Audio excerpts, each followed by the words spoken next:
ચાલો જોઈએ આજના મહત્વના સમાચાર। મહેસાણા જિલ્લાના વાતાવરણમાં મોડી રાત્રે અચાનક પલટો આવ્યો હતો, જેના કારણે કેટલાક વિસ્તારોમાં ગાજવીજ સાથે નોંધપાત્ર વરસાદ નોંધાયો છે। ખાસ કરીને સતલાસણાના તાલુકામાં મોડી રાત્રે મેઘરાજાએ તોફાની બેટિંગ કરી હતી, જ્યાં સત્તાવાર વિગતો મુજબ મધરાતથી સવાર સુધીમાં અંદાજે 73 મીમી એટલે કે આશરે 3 ઇંચ જેટલો વરસાદ ખાબક્યો હતો। અચાનક તૂટી પડેલા વરસાદના કારણે નીચાણવાળા વિસ્તારોમાં પાણી ભરાઈ ગયા હતા। શેરબજારમાં ઓપ્શન ટ્રેડિંગના નામે વધુ નફાની લાલચ આપી કડીના એક વેપારી અને તેમના પરિવારના અલગ અલગ બેંક ખાતાઓમાંથી રૂપિયા 17,804ની ઓનલાઈન છેતરપિંડી આચરવામાં આવી હોવાની ફરિયાદ કડી પોલીસ મથકે નોંધવામાં આવી છે। મુંબઈની કથિત સ્પાર્ટન ટ્રેડિંગ કંપનીના નામે ઓપરેટ કરતા સાયબર ગઠિયાઓએ પૂર્વ આયોજિત કાવતરો રચી આ આખી છેતરપિંડીને અંજામ આપ્યો હતો। ઊંઝા નગરપાલિકાની ખાસ સામાન્ય સભા આજે પાલિકાના સભાખંડમાં યોજાઈ હતી। આ સભામાં વિવિધ 14 જેટલી સમિતિઓના ચેરમેનની સર્વાનુમતે વરણી કરવામાં આવી હતી। આ સામાન્ય સભા પાલિકા પ્રમુખ ક્રિમાબેન પટેલના અધ્યક્ષસ્થાને યોજાઈ હતી। ભાજપ દ્વારા અપાયેલા મેન્ડેટને આધાર પર આ તમામ ચેરમેનની વરણી સર્વાનુમતે કરવામાં આવી હતી। અમદાવાદના ન્યૂ રાણીપ વિસ્તારમાં ગઈકાલે મોડી રાત્રે 2:30 વાગ્યાની આસપાસ 17 વર્ષના વિદ્યાર્થીએ આત્મહત્યા કરી છે। કહાન પટેલે અરિસ્ટો આનંદમ ફ્લેટના બી બ્લોકમાં 6ઠ્ઠા માળેથી બેડરૂમની બાલ્કનીની જાળી કાપી મોતની છલાંગ લગાવી હતી। વિદ્યાર્થી નીચે પડતા સિક્યુરિટી ગાર્ડને જાણ થઈ હતી અને તેણે અન્ય લોકોને જાણ કરી હતી। આ બનાવમાં વિદ્યાર્થીનું ઘટના સ્થળે જ કરુણ મોત નીપજ્યું હતું।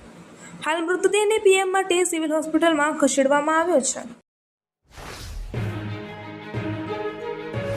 કાંકરેજ તાલુકાના પાદરડી ગામના પરમાર અને વાલ્મીકી વિસ્તારમાં દૂષિત પાણીની સમસ્યાથી સ્થાનિકોમાં ભારે રોષ જોવા મળી રહ્યો છે।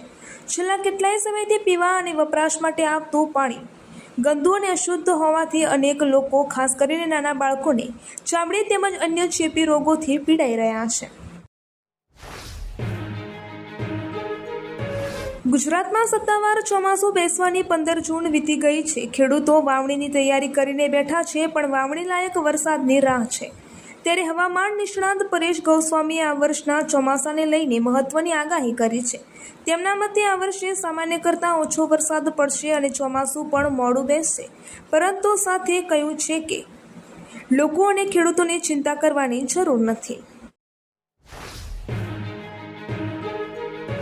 સુરતના મોટા વરાછા વિસ્તારમાં રહેતા એક યુવકે પોતાના જ પરિવાર પાસેથી 50 લાખ પડાવવા માટે ફિલ્મી સ્ટાઇલમાં પોતાના જ અપહરણનું ઘાતકી નાટક રચ્યું હોવાનો સનસનીખેજ ખુલાસો થયો છે। 50 લાખ નહીં આપો તો લાશ મળે તેવો ધમકીભર્યો હિન્દીમાં મેસેજ અને વિડીયો મોકલી પરિવારને ચોંકાવી દેનાર આ શખ્સને ઉત્તરાયણ પોલીસે ગણતરીના કલાકોમાં ગોધરાથી એક હોટલમાંથી સહી સલામત દબોચી લીધો હતો। પોલીસે તેની ધરપકડ કરી કાયદેસરની કાર્યવાહી હાથ ધરી છે। ગુજરાતમાં કાળઝાળ ગરમી અને અસહ્ય ઉકળાટ વચ્ચે પ્રી મોન્સૂન એક્ટિવિટીનો ધમાકેદાર પ્રારંભ થઈ ગયો છે। 17 જૂનના રોજ રાજ્યના બનાસકાંઠા, મહીસાગર, દાહોદ, નવસારી, છોટાઉદેપુર, આણંદ, ગોધરા, અરવલ્લી સહિત અનેક વિસ્તારોમાં વીજળીના કડાકા ભડાકા અને પવન સાથે ધોધમાર વરસાદ નોંધાયો છે। અમદાવાદમાં પણ રાત્રિના વરસાદી માહોલ છવાયો હતો અને સામાન્ય છાંટા વરસ્યા હતા। ગુજરાતમાં ચોમાસું બેસવાની તારીખ 15 જૂન છે અને 30 જૂન સુધીમાં ચોમાસું આખા ગુજરાતને કવર કરી લેતું હોય છે, પરંતુ 15 જૂન વીતી ગયા બાદ પણ હજુ સુધી રાજ્યમાં સત્તાવાર ચોમાસાની એન્ટ્રી ન થતાં ચિંતાના વાદળો ઘેરાયા છે। ચોમાસું 8 જૂનથી પશ્ચિમી તટ પર લગભગ સ્થિર છે, ત્યારે હવામાન એજન્સી સ્કાયમેટ અનુસાર ચોમાસાને મુંબઈ પહોંચવામાં હજુ 7 થી 8 દિવસ લાગી શકે છે।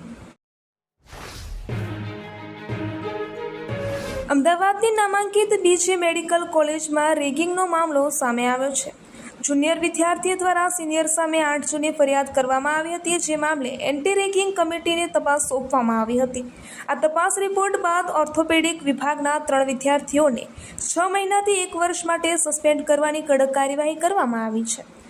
વિદ્યાર્થીઓ સામે કરવામાં આવેલી આ કાર્યવાહીની માહિતી ખુદ આરોગ્ય મંત્રી દ્વારા સોશિયલ મીડિયાના માધ્યમથી આપવામાં આવી હતી।